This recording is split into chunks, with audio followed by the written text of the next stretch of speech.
My name is Ripla Arora, and I'm an associate professor in the OBGYN department and the biomedical engineering department at Michigan State University. And I also am part of the Institute of Quantitative Health Science and Engineering. I'm a developmental biologist and a geneticist by training. I was born in Africa and I grew up in India learning biochemistry, and I wanted to learn genetics and developmental biology. So I moved to the US 20 years ago. The first thing I worked with is a gene called TBX4 during my PhD. During fetal development, TBX4 is actually really important for endothelial cells, or the cells that line your blood vessels, to come together to make a blood vessel. When I joined my PhD lab, we were trying to figure out why these cells won't come together to make a vessel. And we discovered TBX4 is actually, that protein is not there in the cells that need to come together. It's actually around the surrounding cells, which we call the mesenchymal cells. If you have a defect in the surrounding cells, they can't talk properly to these cells that line the blood vessels, and that actually results in a phenotype.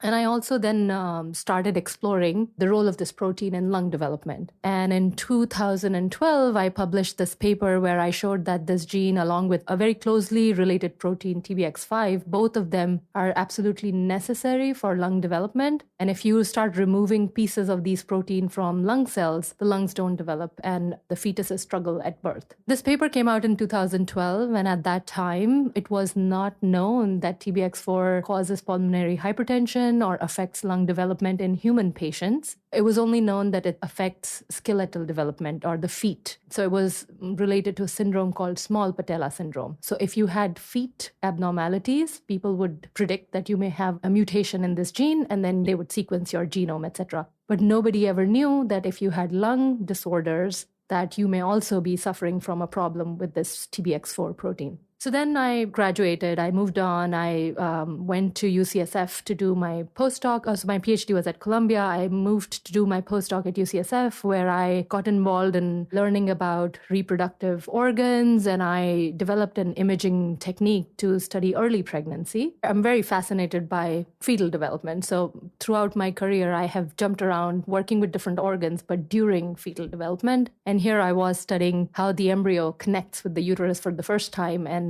generating images for that. And using that, I actually started my faculty position at Michigan State University and studying early pregnancy. And then I spoke with one of my collaborators on the lung project during my PhD. His name is Ross Metzger, who also works on lung development. And he told me that my paper in TBX4 and lung development was very highly cited, because now TBX4 is associated with developmental lung disorder or pediatric pulmonary hypertension. And he said that if I was interested, there is room for somebody to understand the fetal basis. And I already had a lot of experience studying embryos or fetal mice that had problems with these proteins. And so this is where I started connecting with people, and I got in touch with Eric Austin. My collaborator, Maya Kumar, who's at Stanford, she told me about Eric Austin. I reached out, and Eric connected me to Anton. And they all had read my 2012 paper, because other than that paper, there was no mouse model for this disease. I was now interested in making a mouse model which would actually survive birth, because the actual phenotype when you have a TBX4 mutation is that sometimes the lungs are so malformed that the babies won't make it, but some of them will make it, and then they will develop pulmonary hypertension. And so that's when I started connecting. And from 2012 to now, we've had many more resources. We have had advances in imaging technologies where you can image the lungs and look at them in 3 dimensions, which was not there when I was doing my PhD. Where I am right now is we have made a mouse model where we have removed, again, TBX4 and 5 protein. This model where about 30% of the mice will die at birth, about 30% will make it through the first week and then die, and about 30% will actually, 30 to 35% will go on to adulthood or young adulthood, and then will develop pulmonary hypertension. So that's where we are at, and our goal is to determine what is the fetal basis of the disease, what goes wrong in early lung development that then forms the basis of pulmonary hypertension later in life? Or is it that the later in life is a separate function for these proteins, which is distinct from what happens in the fetus? So that's my connection to pulmonary hypertension and TBX for Life, which is the organization that Eric and Anton are part of.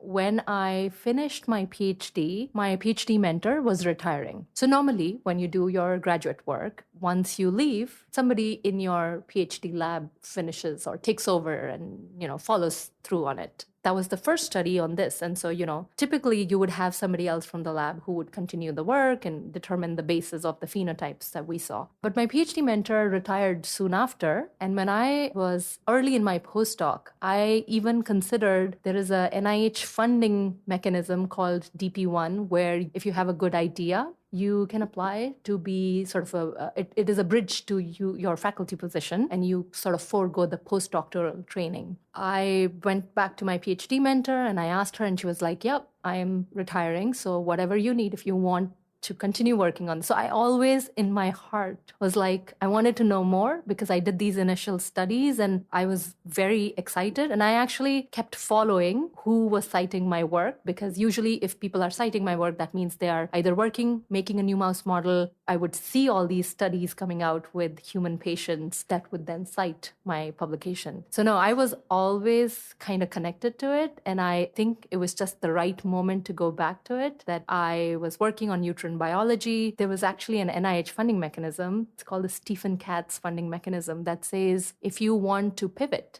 and develop a new line of investigation within your lab that's different from your current line of investigation, that they would fund it. And actually, I started applying for that funding and I reached out to Ross and I said, will you talk to me about this? And he said, this is the perfect opportunity and you should do this, because he knew about the TBX for Life and the field. And he said that a lot of people are working on the adult models of pulmonary hypertension and they're looking at the blood vessels, but nobody's actually looking at what happens in the fetal lung. So given your previous experience, you might be well positioned to do this. So that's how I acted on it. But I always in my heart wanted to know why we saw the things we saw in those mice that did not have those proteins.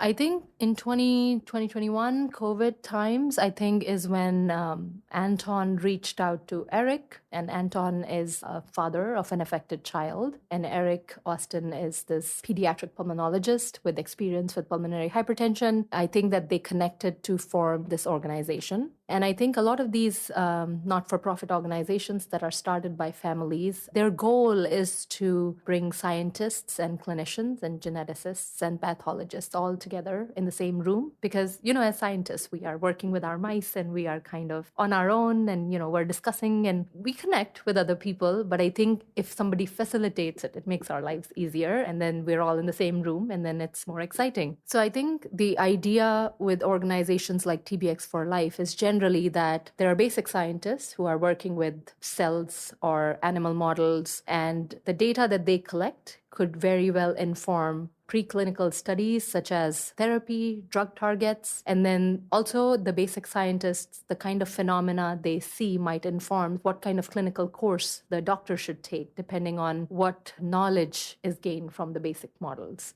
So TBX for Life came about, and it was probably initially 15 people, 25 people, and now we are an organization of about 100 people. There are working groups. There's a clinical working group, and then there is a biology of TBX4 working group. The clinical working group is obviously trying to get what are the TBX4 mutations that are known to show pulmonary hypertension. Sometimes you get the same mutation, but the parent does not have pulmonary hypertension, but the children have pulmonary hypertension. Or another thing that TBX4 causes is diffuse lung developmental disorder, which means that the lungs are not developing properly. And sometimes you will get pulmonary hypertension, which is kind of associated with an inefficient lung because the lungs are not well developed. There's not enough oxygenation, and then the blood vessels are working harder. The heart is working harder, and that's when you have pulmonary hypertension. So TBX4 mutations are shown to cause both kinds. Ones that are associated with inefficient lungs in terms of growth and oxygenation, but also just a pulmonary hypertension phenotype. And so I think the clinical working group, which is led by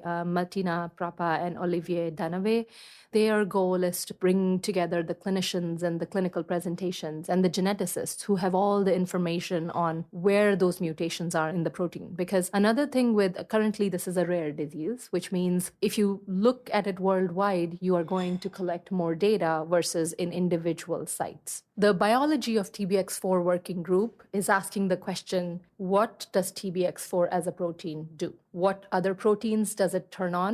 What proteins it might shut off? And then actually very similar to the first project I work on, TBX4 is not expressed in the cells that line the airways in the lung, and it's not expressed in the cells that line the blood vessels of the lung, but it affects both of their function. And so people want to know, does it affect something in the surrounding cells and then those cells fail to talk to the blood vessels or the airways? Or what is the mechanism of how TBX4 is controlling these different processes? And one more thing to know is that the TBX4 protein comes on very early on in lung development. So as soon as your lungs exist in the fetus, the TBX4 protein is expressed there. It may regulate different kinds of processes during development. And so the biology of TBX4 working group, which is led by Jeff Whitsett and myself, our goal is we try to bring scientists every month together, and the goal is to share unpublished data. A lot of scientists, although are a little worried because, it's unpublished and you're sharing it with the community. So we try to keep it very honor-based. People share their research, and the goal is something that another group may find might help speed up my work, and something that I can contribute may help speed up somebody else's work. And so the idea is to collaborate rather than compete, and also to see, okay, if someone else is working on one aspect of it, I could work on a different aspect of it, because that means that now we are teamed up, not working on the same thing and actually discovering new things that might converge at some point.